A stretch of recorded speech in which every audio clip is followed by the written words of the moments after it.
English speaking course के day 8 में आपका स्वागत है। आज हम लोग किसी भी सेंटेंस में सब्जेक्ट, वर्ब, ऑब्जेक्ट और कॉम्प्लीमेंट को कैसे पहचानें, इसके बारे में आज हम लोग चर्चा करने वाले हैं। इसके पहले वाले पार्ट में मैंने आपको सब्जेक्ट, वर्ब और अदर वर्ड के बारे में डिटेल में बता दिया था। आज हम लोग किसी भी सेंटेंस में क्या होते हैं, किसको कब लिखना है, ठीक है, इसको हम लोग डिटेल में जानेंगे। देखिए, कभी कभी होता क्या है कि हम जब सेंटेंस को बनाते हैं तो सेंटेंस में आए हुए वर्डों की सबकी वर्ड मीनिंग हमें पता रहती है, लेकिन फिर भी हम उसको सही तरीके से, सही ढंग से, सही जगह पर लिख नहीं पाते हैं, इसलिए हमारा वाक्य गलत हो जाता है। तो आइए इसके बारे में हम लोग डिटेल में चर्चा करते हैं। जैसे देखिए, कुछ सेंटेंसेस आपके सामने हैं। देखिए, हम सुबह में स्कूल जाते हैं। अब सबसे पहले बनाने का तो छोड़िए, पहले हमको ये पहचानना पड़ेगा कि इस वाक्य में क्या सब्जेक्ट है और क्या वर्ब है और क्या ऑब्जेक्ट है। जैसे देखिए, किसी भी सेंटेंस में उस सेंटेंस का जो प्रधान होता है वो क्या होता है, सब्जेक्ट होता है, क्योंकि जब तक किसी भी सेंटेंस में सब्जेक्ट न हो तब तक वह सेंटेंस अधूरा माना जाता है।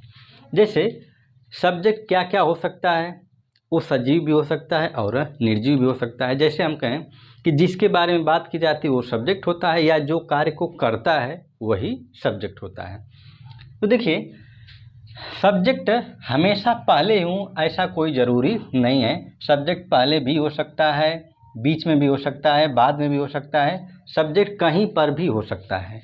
यानी जो कार्य को करता है वही हमारा क्या कहलाता है, सब्जेक्ट कहलाता है। जैसे देखिए, हम सुबह में स्कूल जाते हैं। अब इस वाक्य में सब्जेक्ट क्या है, काम करने वाला कौन है, हम, ये हमारा क्या हो गया, सब्जेक्ट।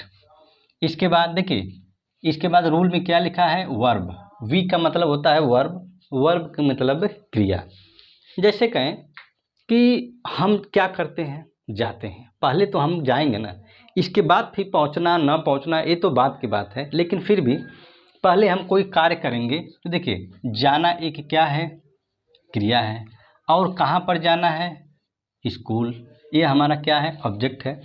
अब देखिए, ऑब्जेक्ट कैसे हुआ, जैसे कहने का मतलब कि मैं आपको पढ़ाता हूँ, मैं क्या करता हूँ, देखिए काम करने वाला कौन है, मैं, यानी मैं क्या हो जाऊँगा, सब्जेक्ट।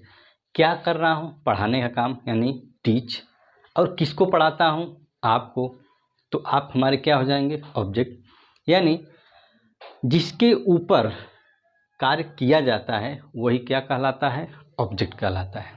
जैसे देखिए, अब हम सब्जेक्ट हो गए, क्या कर रहे हैं, जाने का काम, हम लोग क्या कर रहे हैं, जाने का काम। तो जाना एक क्रिया है, तो यह हमारा क्या हो गया, वर्ब। और कहाँ जाते हैं, स्कूल जाते हैं, ठीक है। तो स्कूल कोई न कोई जगह होगी, तो वो हमारा क्या हो जाएगा, ऑब्जेक्ट हो जाएगा। और कब जाते हैं, सुबह में, यह क्या हो जाएगा, कॉम्प्लीमेंट हो जाएगा, ठीक है। तो देखिए, होता क्या है कि हमको सबकी वर्ड मीनिंग मालूम रहती है, लेकिन फिर भी हम उसको बना नहीं पाते हैं। तो बनाने का सिंपल सा तरीका है कि सबसे पहले देखिए, रूल में क्या लिखा है, सब्जेक्ट। अब इस वाक्य में आए हुए सब्जेक्ट की इंग्लिश सबसे पहले लिखी जाएगी। जैसे सबसे पहले क्या है, वी, वी। इसके बाद रूल में फिर क्या लिखा है, ठीक है, वर्ब है। फिलहाल हमको केवल जान लेना है, अभी आपको बनाने के पीछे नहीं पढ़ना है, उसके बाद में हम डिटेल में पढ़ेंगे, ठीक है। वी गो टू स्कूल, ठीक है। और कब जाते हैं, सुबह में, यानी इन द मॉर्निंग, ठीक है। तो देखिए, इस वाक्य में हमारा वी क्या है, सब्जेक्ट, गो क्या है, वर्ब, और स्कूल क्या है, ऑब्जेक्ट, और इन द मॉर्निंग क्या है, कॉम्प्लीमेंट है, ठीक है। तो इस तरह से एक किसी भी सेंटेंस को सिस्टमेटिक तरीके से लिखने, ठीक है, उसी को जान लेना ही क्या कहलाता है, इंग्लिश का रूल। अब यदि आप इस रूल को समझ लेंगे तो किसी भी वाक्य को क्या करेंगे, आप बना सकते हैं। जैसे देखिए, इस रूल को पहचानिए, ठीक है, या इस वाक्य में कौन सा रूल है। सबसे पहले तो देखिए, प्रेजेंट इंडेफिनिट का टेंस है, ठीक है। तुम उसे क्यों नहीं बुलाते हो, यह एक वाक्य कैसा है, ठीक है, इंट्रोगेटिव प्लस निगेटिव। तो क्या देखिए, इसमें सब्जेक्ट कौन है, यू, काम कौन कर रहा है, यू, क्या करने का काम, बुलाने का, किसे, उसे, यह हमारा क्या हो जाएगा, ऑब्जेक्ट हो जाएगा। अब यह क्यों देखिए क्या है, एक क्वेश्चन वर्ड है, और यह एक क्या है, नॉट है, ठीक है। तो तुम सब्जेक्ट बुलाना एक क्रिया और किसे, उसे। उसे का मतलब कोई न कोई तो आदमी होगा, जैसे मैं आपको पढ़ाता हूँ तो आप क्या हो गए, ऑब्जेक्ट हो गए, तो वो हमारा क्या हो जाएगा, ऑब्जेक्ट। ठीक है, तो इसकी इंग्लिश क्या होगी, why do you not call him. Next देखिए, सोहन ने मोहन को पीटा। सोहन ने मोहन को पीटा। अब देखिए इसमें सब्जेक्ट भी लिविंग है और जो ऑब्जेक्ट है वो भी क्या है, लिविंग है, यानी ये भी सजीव है और ये भी सजीव। अभी तक क्या था, ठीक है, स्कूल एक निर्जीव ऑब्जेक्ट था, उसे एक सजीव मतलब ऑब्जेक्ट था, और मोहन भी क्या है, सजीव ऑब्जेक्ट है। देखिए ये कौन सा टेंस हो जाएगा, पास्ट इंडेफिनिट। फिलहाल हम लोग टेंस बाद में डिटेल में चर्चा करेंगे। सोहन ने मोहन को पीटा, यानी सोहन क्या हो जाएगा, हमारा सब्जेक्ट। पीटना एक क्या है, क्रिया। मोहन क्या है, ऑब्जेक्ट। ठीक है, तो सबसे पहले क्या होगा, Mohan beat, Sohan beat Mohan. Next देखिए, पंकज कल दिल्ली जाएगा। अब इस वाक्य में सब्जेक्ट क्या है, काम करने वाला कौन है, पंकज। जाने का काम क्या हो रहा है, वर्ब, ये हो गया वर्ब। कहाँ, ऑब्जेक्ट, और कब, कल, यह हमारा क्या हो गया, कॉम्प्लीमेंट। यानी सबसे पहले क्या लिखा जाएगा, सब्जेक्ट, फिर इसके बाद क्या लिखा जाएगा, वर्ब, फिर इसके बाद क्या लिखा जाएगा, ऑब्जेक्ट, फिर इसके बाद कॉम्प्लीमेंट। यानी Pankaj will go to Delhi, और कब, टुमारो। नेक्स्ट सेंटेंस देखिए, पेड़ से पत्ते गिरते हैं। ठीक है, पेड़ से क्या गिरते हैं, पत्ते गिरते हैं।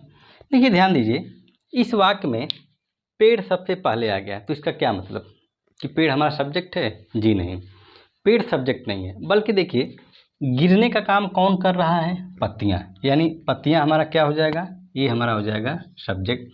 यह कौन सा कार्य कर रही है, गिरने का, यानी गिरना एक क्या है, क्रिया है, निर्जीव के द्वारा कार्य किया जा रहा है। ठीक है, वो क्या हो गया, क्रिया।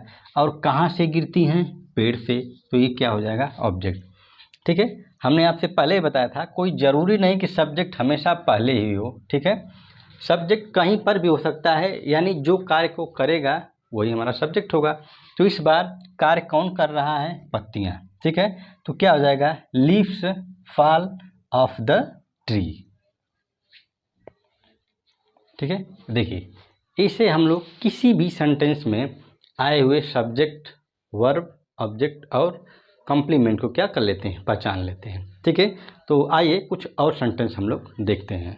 देखिए अगला सेंटेंस क्या है, तुम यहाँ खेलने के लिए आते हो। अब देखिए इस सेंटेंस में कितने सब्जेक्ट हैं, सब्जेक्ट तो फिलहाल एक है, लेकिन देखिए क्रिया कितनी है, एक हो गया आना और दूसरा हो गया खेलना।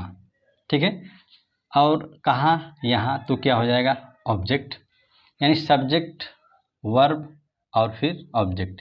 लेकिन देखिए इसमें दो क्रिया एक साथ आई है, तो किस क्रिया को हम पहले लिखेंगे, आने वाले को या फिर खेलने वाले को। ठीक है, देखिए सब्जेक्ट से जो दूर, या हम ऐसे कह सकते हैं कि जो वाक्य के अंत में क्रिया आती है उसकी इंग्लिश सबसे पहले लिखते हैं। ठीक है, तो क्या हो जाएगा, यू क्या करते हो, आते हो, यू कम कहाँ पर, यहाँ, खेलने के लिए हियर, और किसके लिए, टू प्ले, यानी you come here to play. Next देखिए, तुम चाकू से आम काटते हो। किससे काटते हो, चाकू से। देखिए तुम क्या हो जाएगा, सब्जेक्ट, काटना क्या हो जाएगा, क्रिया, और आम क्या हो जाएगा, ऑब्जेक्ट।